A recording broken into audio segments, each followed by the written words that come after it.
So this morning I'm out and about. It's a beautiful, beautiful day. We've now had some frost, so it's the ideal time to look for sloe berries. But I've just got to my favourite spot, thinking, sloe gin, here it comes. And wow, it's all been cut back, so it's going to be interesting to see if I can find anything today.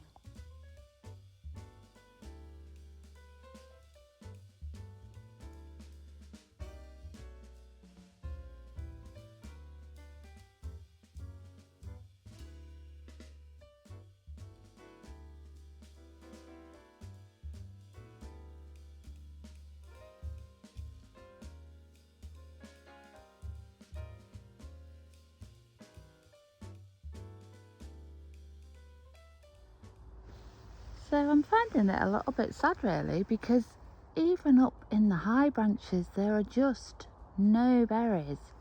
Our hedges in Lincolnshire are predominantly hawthorn, blackthorn.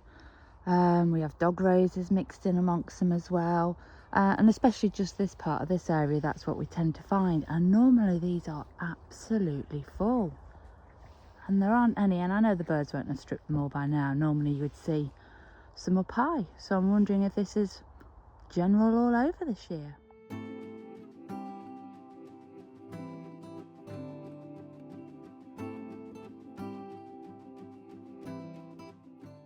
One lovely thing about this time of year is the fact as you walk in, the hedgerows are so open now that you can see all the nests.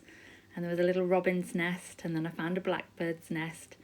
And these are really close-up shots, but the intricacy of the detail in how they're made, I just think is magical.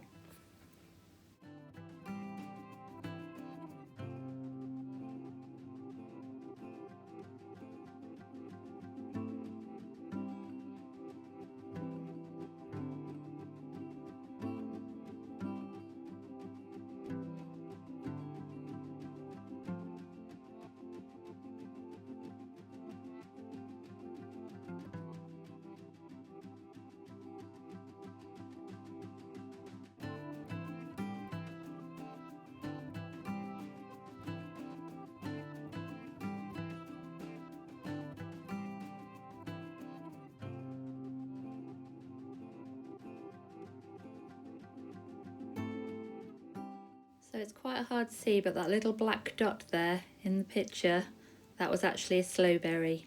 Look at it, poor little thing all on its own. I think I saw 4 in total on my entire journey.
Sadly, my journey wasn't fruitful in the sense that I wanted it to be, but it was a lovely walk and it was still good to see there was plenty of food out there for the birds. But this is what we were actually looking for. This is an illustration of sloe berries, but thankfully I had some in the freezer. So as I was explaining, a bit of a sloe shortage. I was obviously too slow off the mark this year, but luckily I had some in the freezer ready. So often if you've caught the sloes before we've had a frost, the freezer can replicate that. Some people advise getting a needle and pricking them all. I don't, trust me. There's more exciting things to do in life than sit there pricking sloes.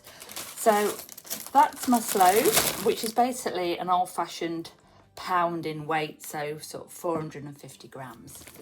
So we've weighed those, they're all done. It's so simple, this process. A lot of people advise 250 grams of sugar, but we like it really sweet. So I've got pure cane castor sugar and I had 500 grams, and that was a litre of the cheapest gin I could find. Doesn't really matter what gin you use, it's seriously not going to make any difference at all to the taste. Or I don't think so. Perhaps I'm a commoner. I don't know. Anyway, you literally, big jar like this, stick your sloes in.